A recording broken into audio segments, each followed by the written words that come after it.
When reading Paul, there is a real danger in only reading brief passages, because sometimes he takes quite a while to build his argument.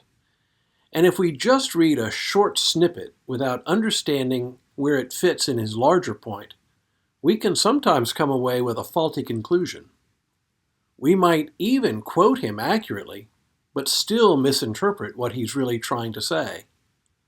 Nowhere is that danger more in play than in the Epistle to the Romans, which we've been reading most of this week. A couple of days ago, we considered what he meant by the wrath of God, and how even non-believers are left without excuse because there is enough evidence in the realm of nature to at least point us to God. Yesterday, we saw how God's wrath and punishment often take the form of natural consequences, letting people do as they please and simply suffer the consequences that come with that behavior. Today we'll read that God judges all of us on the basis of our actions, an idea which seems to fly in the face of our belief in grace.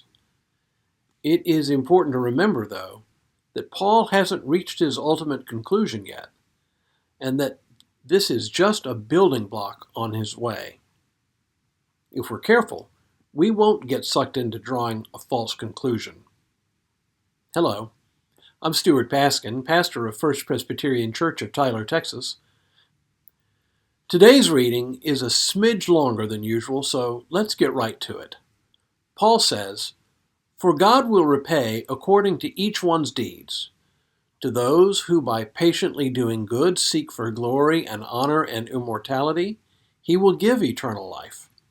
While for those who are self-seeking and who obey not the truth but wickedness, there will be wrath and fury.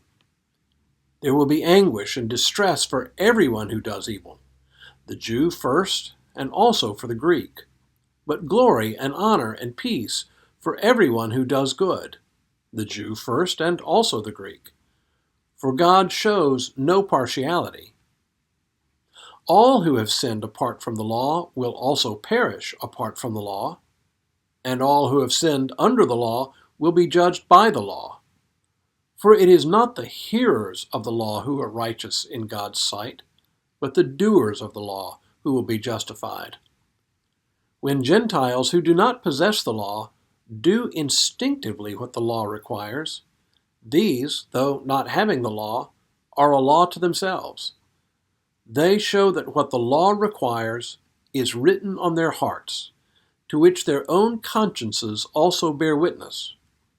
And their conflicting thoughts will accuse or perhaps excuse them on the day where, according to my gospel, God, through Jesus Christ, will judge the secret thoughts of all."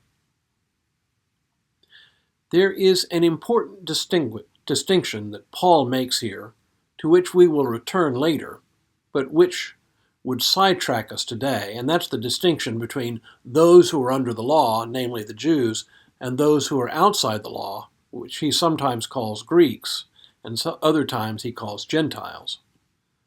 Today it's enough to know that when it comes to judging humankind, God will judge both Jews and Gentiles alike by their actions. But how can God judge people who haven't known the law?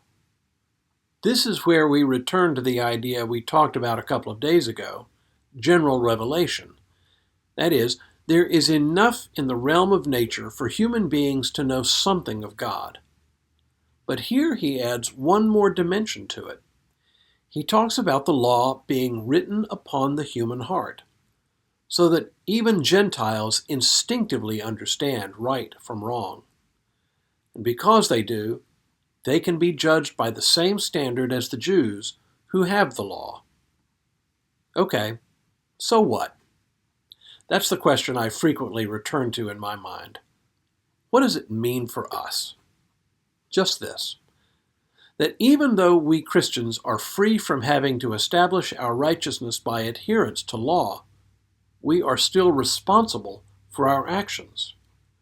For God has indeed written the essence of the law on our hearts, so that we should know the difference between right and wrong. And if we know the difference, we are expected to choose the right. By now, your Presbyterian antennae should be sensing something's a little off here.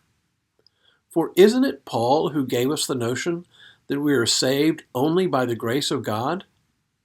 And if that's what you were thinking, go to the head of the class. Remember what I said earlier about being careful not to take a brief snippet from Paul and assume that's all there is? This is one of those instances. We simply have not reached the end of his argument. But it is important to see how he gets there. Tomorrow we'll talk about God's relation to the Jews, those who are under the law, as he puts it. And then Saturday, we'll see how Paul ties all this together with a really slick move.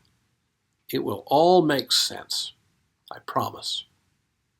But for now, may God continue to bless you and keep you in all that you do this day and in all the days ahead.